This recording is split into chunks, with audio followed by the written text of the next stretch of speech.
बच्चों नमस्कार। हर घर पाठशाला में आपका स्वागत है, अभिनंदन है। Subhash Thakur, lecture political science, Baba Kanshiram वरिष्ठ माध्यमिक पाठशाला, डाटा सिपा, जिला कांगड़ा, हिमाचल प्रदेश। हर घर पाठशाला में आपका स्वागत है, अभिनंदन है।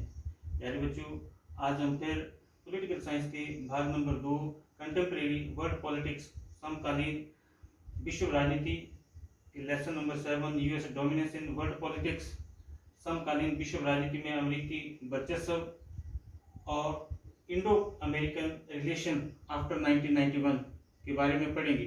प्यारे बच्चों, आपको पता है कि 1991 में शीत युद्ध का अंत हो गया और सोवियत संघ का विघटन हो गया। सोवियत संघ का विघटन और शीत युद्ध के अंत के बाद अमेरिका ही एक ऐसी महाशक्ति रही थी जिसका कि पूरी दुनिया में वर्चस्व था। तो पूरी दुनिया में जब अमेरिका का वर्चस्व था तो भारत और अमेरिका के संबंधों में एक नए अध्याय का सूत्रपात या शुरुआत होना आवश्यक थी। बच्चों, भारत भी 15 अगस्त सन 1947 को आज़ाद हुआ था। भारत ने दोनों गुटों से, पूंजीवादी और साम्यवादी गुट से, दोनों से बराबर दूरी बनाकर रखी हुई थी, लेकिन भारत अमेरिका को शक की निगाह से हमेशा ही देखता आ रहा था। भारत ने गुट निरपेक्षता की नीति, परमाणु नीति और पाकिस्तान के प्रति अमेरिका जो था वो भारत को शक की दृष्टि से देखता। 1991 में सोवियत संघ के विघटन के बाद भारत जो था वो एक शक्तिशाली मित्र से वंचित हो गया था। तो इन बदली हुई परिस्थितियों या बदले हुए हालात के कारण भारत को अमेरिका के साथ समायोजित होना पड़ा। तो इन बदली हुई परिस्थितियों और बदले हुए हालात के कारण 1991 के बाद भारत और अमेरिका के संबंधों में एक बहुत बड़ा बदलाव देखने को मिला। बच्चों, तो इस संबंध में हम सबसे पहले बात करते हैं कि भारत की अर्थव्यवस्था के बारे में। बच्चों, 1991 में भारत में कांग्रेस आई की सरकार बनी और श्री नरसिम्हा राव जी भारत के प्रधानमंत्री बने। तो जब नरसिम्हा राव जी भारत के प्रधानमंत्री बने तो उन्होंने कई आर्थिक नीतियां जो थी वो लागू की। उदारीकरण की नीति उन्होंने उनकी मुख्य रूप से नीति थी। तो उन्होंने जैसे international monetary fund, world bank आदि संस्थाओं से ऋण जो थे वो लिए और भारत में उदारीकरण और निवेश को प्रोत्साहित किया। जिन जैसे international monetary fund, world bank का अमेरिका का प्रभुत्व था, उन्होंने भारत को उदार वित्तीय सहायता दी। बच्चों, अब हम बात करते हैं बिल क्लिंटन तथा भारत सरकार। 1991 में नरसिम्हा राव की कांग्रेस सरकार ही कार्यरत थी। तब अमेरिका के राष्ट्रपति बिल क्लिंटन 20 जनवरी 1993 को चुने गए, राष्ट्रपति चुने गए। जब राष्ट्रपति चुने गए तो भारत और अमेरिका के संबंधों में एक नए अध्याय का फिर सूत्रपात हुआ। इस सूत्रपात के अंतर्गत भारत को उम्मीद थी कि भारत की जो आर्थिक सुधार की गति थी उसको जारी रखा जाएगा। आर्थिक सुधार की गति तो बच्चों लागू रखी, लेकिन पाकिस्तान को आतंकवादी देश अमेरिका जो था वो घोषित नहीं कर पाया, जबकि पाकिस्तान के द्वारा लगातार भारत में आतंकवादी गतिविधियों को बढ़ावा दिया जा रहा था। इस कारण भारत के इस बदलाव में थोड़ी सी नरमी दिखी। बच्चों, इसके बाद हम बात करते हैं एनडीए गवर्नमेंट, मतलब नेशनल डेमोक्रेटिक अलायंस। कांग्रेस की गवर्नमेंट के बाद भारत में अटल बिहारी वाजपेयी जी के नेतृत्व में भारत में एनडीए की सरकार बनी। तो एनडीए की सरकार 1999 में अटल बिहारी वाजपेयी जी ने प्रधानमंत्री के पद के रूप में शपथ ली। दिसंबर 1999 में आर्थिक प्रतिबंधों में ढील दी गई। क्योंकि भारत ने भारत के प्रधानमंत्री और अमेरिका के राष्ट्रपति बिल क्लिंटन के बीच कुछ समझौतों पर हस्ताक्षर किए गए। इससे पहले भारत और अमेरिका के बीच कई दौर में अपने विदेश सचिव और विदेश मंत्री स्तर पर कई वार्ताएं जो थी वो हुई। इसी कड़ी में भारत ने 1998 में पोखरण में परमाणु परीक्षण किया। तो इस परीक्षण से अमेरिका जो था वो शब्द रह गया, क्योंकि वो नहीं चाहता था कि भारत परमाणु परीक्षण करे। तो इसी उद्देश्य से जब भारत में एनडीए की गवर्नमेंट बनी तो 20 मार्च 2000 को भारत के प्रधानमंत्री और अमेरिका के राष्ट्रपति बिल क्लिंटन के बीच जो था एक समझौता हुआ और उन्होंने भारत की यात्रा की। बच्चों, तो एनडीए गवर्नमेंट के बाद अब हम बात करते हैं न्यूक्लियर पावर की। तो जैसे कि मैंने आपको पहले बताया कि भारत ने 1998 में दूसरा जो था वो परमाणु परीक्षण पोखरण में किया था। इससे पहले भारत ने 8 मई 1974 को एक पहला जो था वो परमाणु परीक्षण किया था। तो इस परमाणु परीक्षण से अमेरिका जो था वो स्तब्ध रह गया था। उसने भारत को यूरेनियम सप्लाई जो थी वो बंद कर दी थी, और भारत की जो CTBT comprehensive trade ban treaty जो थी उसको भी उन्होंने रद्द कर दिया था। तो ये जब भारत ने पहला परमाणु परीक्षण किया था तो उस समय भी भारत और अमेरिका के संबंधों में जो था वो काफी टकराव आ गया था।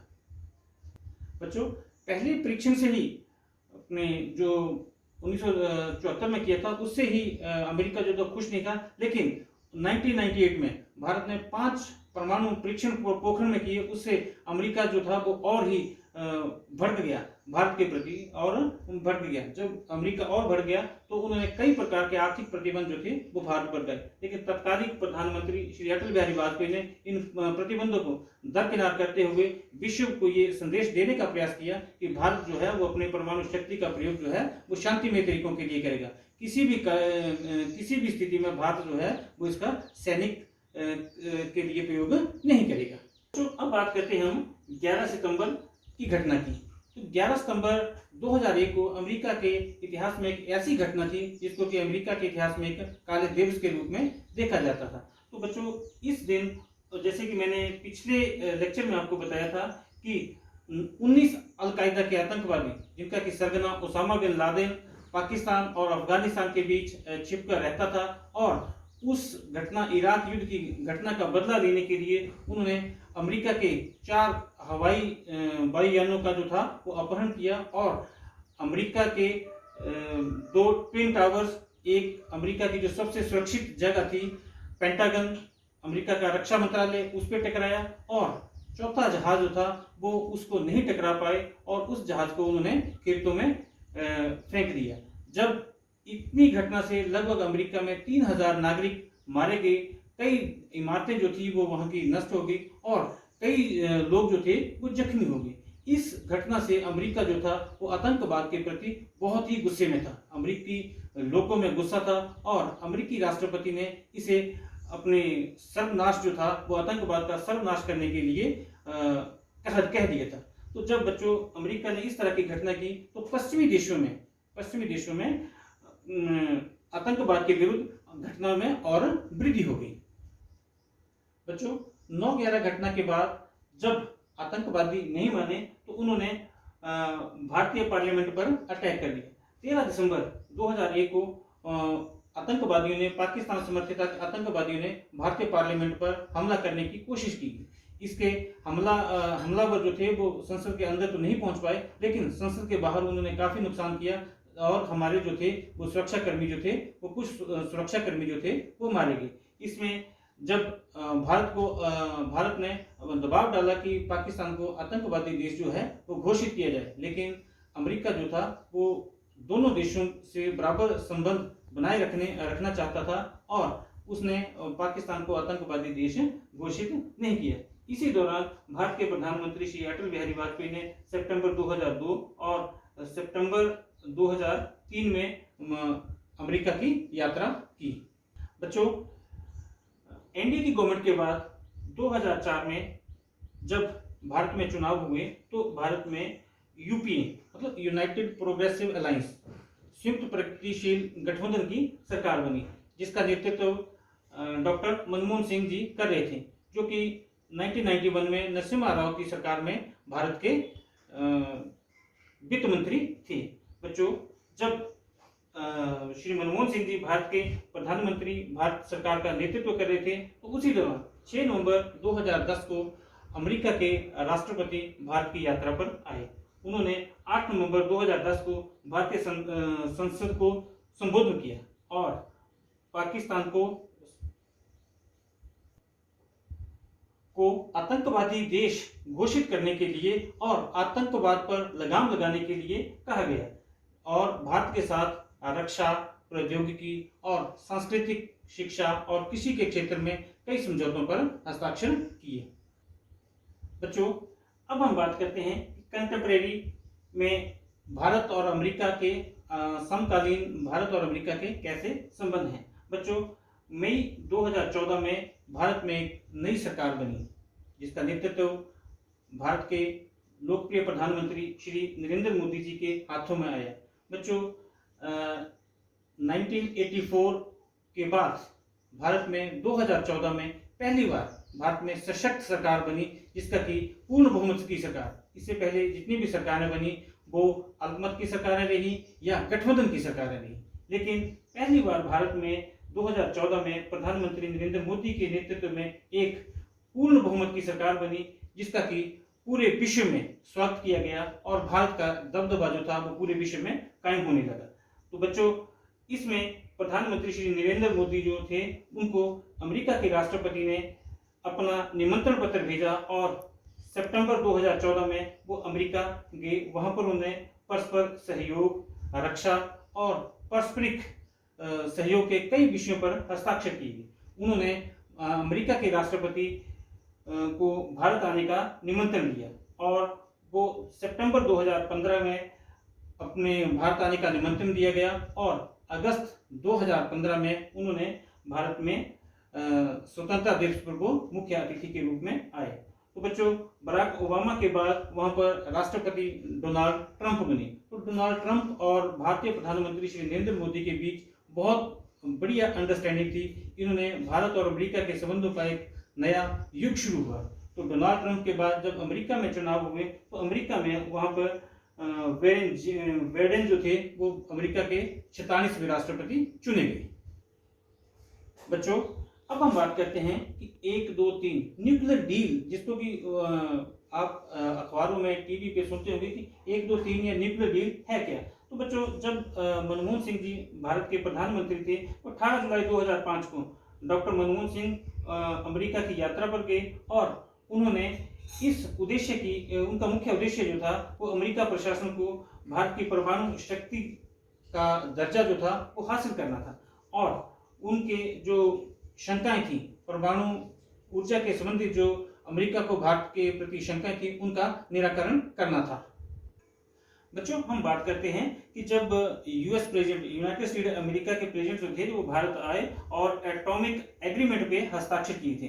तो ये भारत की 2 दिवसीय यात्रा पर भारत में आए थे और दोनों देशों के बीच इसमें मुख्य जो मुद्दे थे वो ये थे कि दोनों देशों के बीच ज्वाइंट स्टीयरिंग कमेटी की सिफारिशों पर सहमति बनी और नागरिक परमाणु ऊर्जा के क्षेत्र में और 14 रिएक्टर जो थे वो नागरिक ऊर्जा के जो थे उनको अंतर्राष्ट्रीय निगरानी में रखना था और इसमें कृषि उत्पादों को बढ़ाना और इसको प्रोत्साहित करना था। इस पर जो थे वो 2 मार्च 2006 को जो थे वो हस्ताक्षर किए थे। और बच्चों, अब हम जानते हैं कि इसकी मुख्य व्यवस्थाएं क्या हैं। तो इस कार्यक्रम को सफल बनाने के लिए एक 40 वर्षीय तकनीक व सहयोग देना था। मतलब ये 40 सालों तक ये समझौता जो था वो रह सकता है और इसमें इसको आगे 10 वर्षों तक बढ़ाया जा सकता था। नंबर 3 इसका है कि इसको सफल बनाने के लिए दोनों देशों, इसको सफल बनाने के लिए अमेरिका न्यूक्लियर सप्लायर ग्रुप से मिलकर कार्य करना था। मतलब अमेरिकी सप्लायर ग्रुप जो था इसके साथ मिलकर कार्य करना था और 22 में से 14 इनके जो अंतर्राष्ट्रीय परमाणु क्षेत्र के जो थे इनको अमेरिका की निगरानी में, अंतर्राष्ट्रीय एजेंसियों की निगरानी में इनको रखना था। तो बच्चों, अब हम जानते हैं कि इसका प्रभाव क्या पड़ा। तो परमाणु हथियारों की को परीक्षण, अमेरिका परमाणु सामग्री व अन्य जो था वो सामान जो था उसको लौटाना था। अगर इसमें कोई समझौता नहीं करता था और जो उल्लंघन करता था तो भारत को जो उपकरण थे और तकनीक थी उनको अमेरिका को देना पड़ता था और न्यूक्लियर सप्लाई ग्रुप के दिशा निर्देशों का पालन करना था और खोलने के लिए भारतीय परमाणु अनुसंधान को अनावश्यक खर्च देना था।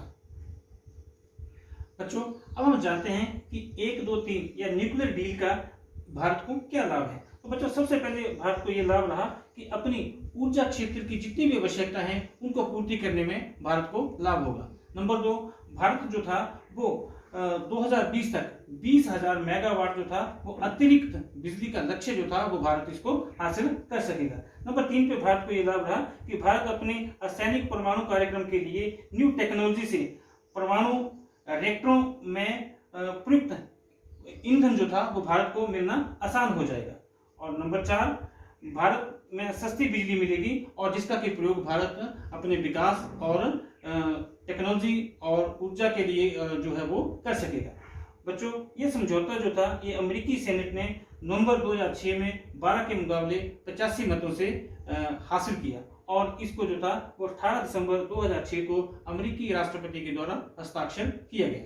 तो बच्चों, ये था 2001 और 1991 से लेकर बीच में यूपीए गवर्नमेंट, एनडीए गवर्नमेंट और साथ में समकालीन गवर्नमेंट और अभी तक जो संबंध थे, अभी भी अमेरिका के राष्ट्रपति जॉन बाइडेन जो अभी चुने गए हैं, इनके साथ भारत के संबंध जो हैं वो बहुत ही मधुर चले हुए हैं और भारत को एक शक्तिशाली राष्ट्र के रूप में देखना चाहता है। भारत की अर्थव्यवस्था जो है वो विश्व की उभरती हुई या विकसित अर्थव्यवस्थाओं में आने के भारत में पूरी क्षमता है। तो बच्चों, ये था हमारा आज का लेसन, शायद आपको अच्छा लगा होगा।